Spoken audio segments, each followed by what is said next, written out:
આપણે આવી ગયા છે એક નવા વિડીયોના અંદર ઘણા દિવસ પછી આપણે એક નવા વિડીયોના અંદર આવી ગયા છે અને મિત્રો આપણા છે જે લોંગ વિડીયો ઘણા બધા ઓછા હોય છે તમે આપણા YouTube ચેનલમાં જોવો છો તેનું કારણ એ છે કે આપણે જે વધારે જે શોર્ટ વિડીયો અપલોડ કરીએ છીએ જેમ કે મિની બ્લોગ અને આપણે જો હવે કોશિશ કરશું કે થોડા ઘણા આપણે લોંગ વિડીયો પણ અપલોડ કરશું આપણા ચેનલ પર અને જેટલું હોઈ શકે એટલા વધારે આપણે જો લોંગ વિડીયો આપણે YouTube ચેનલ પર અપલોડ કરશું અને સવારમાં હું આવી ગયો છે એક નવા બ્લોગના અંદર અને આજનું વેધર ભયંકર એટલે ભયંકર છે એવું લાગે છે કે હમણાં જ વરસાદ પડશે અને બધું પાણી થઈ જશે જો તમે આવો છે કંઈક સવારનો નજારો જોઈ શકો છો તમે જો તમે વેધર જુઓ પહેલાં તો આપણે સવારમાં ચાય પી લઈએ અને પછી જે પણ આપણું કાંઈ પણ રૂટિન હશે ડેલીનું એ બધું હું તમને આપણા વ્લોગના અંદર કહીશ અને બતાવીશ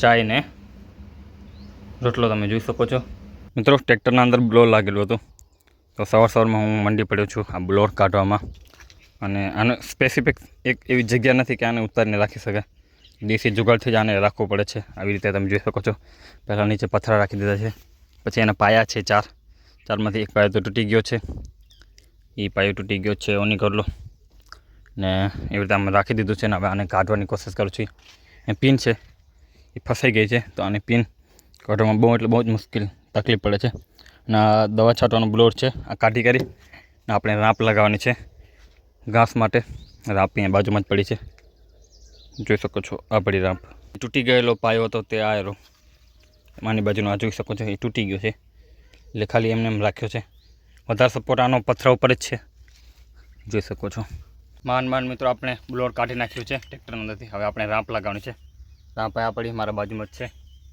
અને પેલું તો આ બધું લગાવી નાખો અને જે ટપણ્યા પછી આપણે રાંપ લગાવી નાખીએ અને પછી આપણે એક નિરાતે વાત કરીએ મિત્રો રાંપ લગાવી લીધી છે હવે આપણે થોડી ઘણી વાતચીત કરી લઈએ હું મારી લાઈફના બારામાં થોડીક હું તમને મારા બારામાં કહી દઉં વાત કરી દઉં મિત્રો હું એક નાનકડા ગામ દહીંસરામાંથી આવું છું દહીંસરા તાલુકો જે ભુજ કચ્છ ગુજરાત અને હું હમણાં એક આ વાડીમાં જોબ કરું છું મંથલી સેલેરી ઉપર એટલે મહિનાના પગાર ઉપર અને શું પગાર છે શું પગાર નથી એ તમે વ્લોગના અંદર કન્ટિન્યુ બન્યા રહેજો મતલબ બીજા કોઈ પણ વ્લોગ આવશે તેના અંદર હું કહીશ હું ક્યારે કહીશ ખબર છે કે જ્યારે આ વાડીના અંદર અત્યારે મને 5 મહિના થયા છે જ્યારે પણ 1 વર્ષ મારું પૂરું થશે ત્યારે હું રિવીલ કરીશ કે મારો મંથલી પગાર કેટલો છે અને વાડીમાં આ બધું કામ હોય છે જેમ કે આ બધું ટ્રેક્ટરથી ખેડવાનું અને દેખરેખ કરવાની અને વાડીમાં આંબા જ છે જે વાડી છે એમાં આખામાં આંબા છે ટોટલ 10 એકડ વાડી છે આ 10 એકડમાં આંબા છે 5 એકડમાં આંબા મોટા છે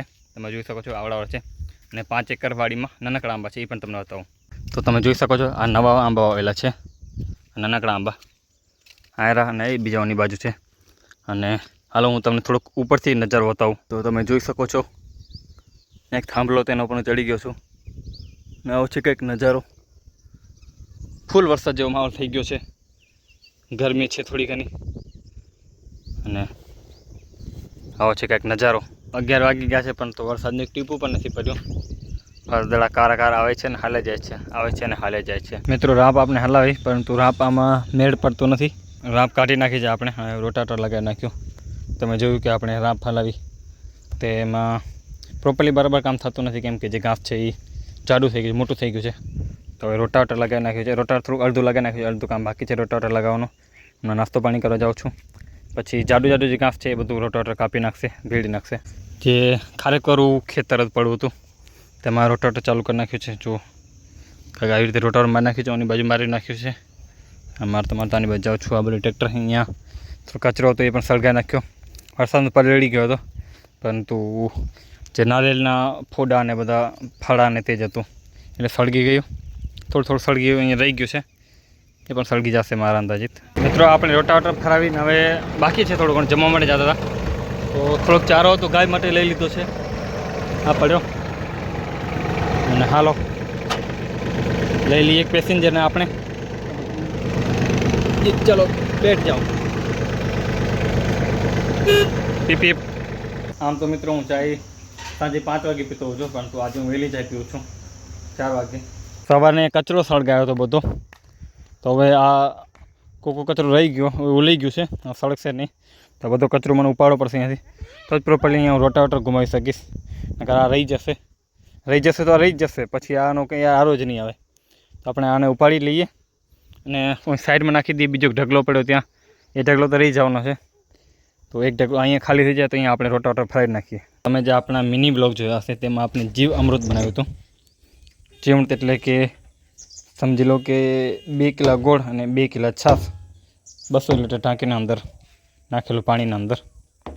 અને આના અંદર જેમ આપણે છાશ બનાવવા માટે મેરવણ નાખવું જોઈએ, એવી જ રીતે આમાં થોડુંક જીવમૃતનું મેરવણ હોવું જોઈએ. એ પ્રકારે આપણે બનાવ્યું હતું જીવમૃત. પછી તૈયાર પણ થઈ ગયું હતું. તો મેં થોડુંક આપી દીધું, જોઈ લો અડધી ટાંકીથી પણ સહેલું આપી દીધું છે. ટોટલ આપણા પાસે 4 ટાંકી પડી છે અને એક પણ આ પણ દાવો બનાવી હતી. એ બધું મેં મિની વ્લોગ બનાવ્યો હતો, લોંગ વ્લોગ મેં નથી બનાવ્યો. મિત્રો હું જે ફાર્મ પર રહું છું અહીંયા, ત્યાં અમે જો રાસાયણિક ખાતરનો ઉપયોગ કરતા જ નથી, ક્યારે પણ રાસાયણિક ખાતરનો ઉપયોગ નથી કરતા. અને એવી જો હાનિકારક દવાઓ છે એનો પણ ઉપયોગ નથી કરતા. ને આવું દેશી જ બધું ખાતર ને એવું બધું સ્પ્રે કરવા માટે પણ એવી દવાને બધા બનાવતા હોઈએ છે. ને ઓર્ગોનિક જ છે આ જે ફાર્મ છે અમારું, જે આંબા છે અમારા ગાંઠા, એ બધું ઓર્ગોનિક છે. તેના અંદર વધારેતર અમે આવી દવા બધું ઉપયોગ કરી અને દેશી ખાતર ને બધું એવું નાખીએ. ઘણા દિવસ પછી આપણે આપણી જૂની વાડના અંદર આવ્યા છે. તો હાલો તમને હું થોડુંક અહીંયાનો નજારો બતાવું.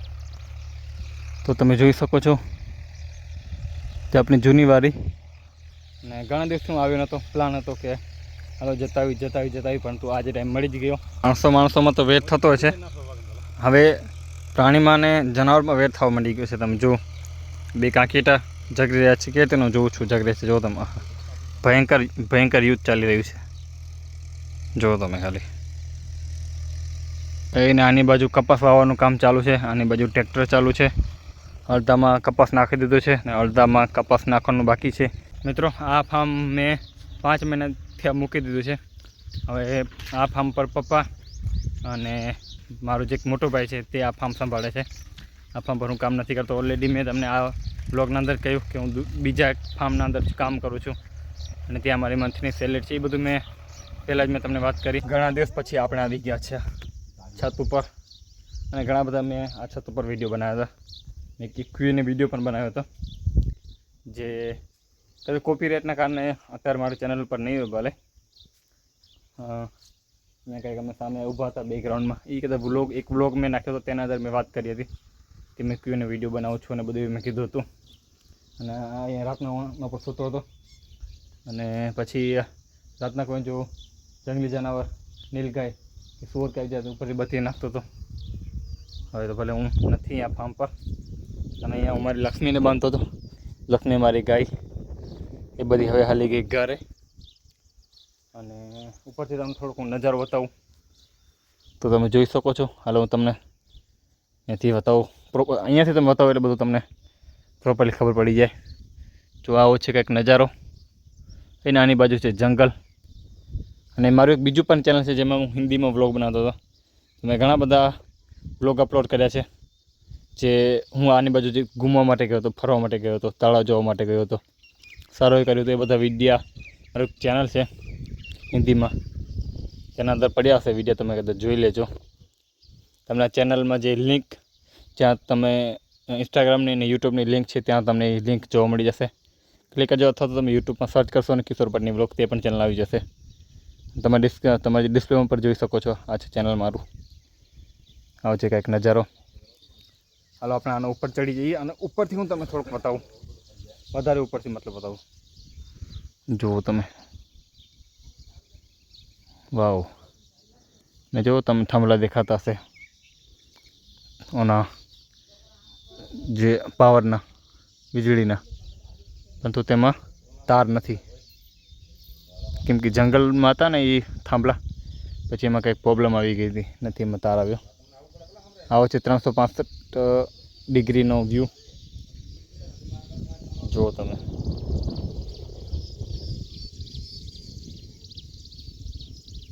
આખી વાડીમાં હળ કાઢ્યા હતા. તો જો અહીંયા ઢેફા પડ્યા છે ઘણા બધા. અહીંયા તો વરસાદ પણ ઘણો બધો પડી ગયો, તો પણ ઢેફા દેખાય છે ઘણા બધા. તો હવે કદાચ આ બધા ભાંગી ગયા, થોડા છે ભલે. જો અને અમારી આ જમીન જે કાળી જમીન નથી હોતી, અમારી રેતાળ જમીન છે. વરસાદ પડે એટલે સમજી લો કે કદાચ રાતે વરસાદ પડે ઘણો બધો, તો તમે સવારના ખેતર અંદર જઈ કરીને થોડું ઘણું કામ કરી શકો છો. હું લેવા માટે આવ્યો તો આ કુવાડી, આ લીમડાનું ઝાડ હતું અહીંયા નીચે પડી હતી. ચકલા છે ઘણા બધા ઉપર, ચકલા કે દિવસ બાજી ના બની શકે. હાલો મિત્રો, અને આપણે થોડાક બાવર કાપવા છે, આપણે કે થોડા ઘણા નાખવા છે વટોના ઉપર. આ જે વાડી છે, આ વાડી જંગલ વિસ્તારના બાજુમાં છે. એટલે આ વાડીમાં સમજી લો કે જંગલી જાનવર ઘણા બધા આવે. જંગલી જાનવર ક્યારે આવે ખબર છે? કે ચોમાસું પૂરું થાય ને તેના પછી વધારે આવે. નીલગાય, સુવર. સુવર તો વધારે શિયાળામાં જ આવે. તો નીલગાય છે સમજી લો કે જંગલમાં ખાવાનું ખૂટી જાય. સમજી લો કે નીલગાય પણ વધારે તો શિયાળામાં જ આવે. આમ તો કેમ કે શિયાળામાં જે જંગલના અંદર ઘાસ બધું ખૂટી જાય તો ખાવા માટે વાડી વિસ્તારમાં હાલી આવે. ના ટોટલ વાડી છે 10 એકડ છે.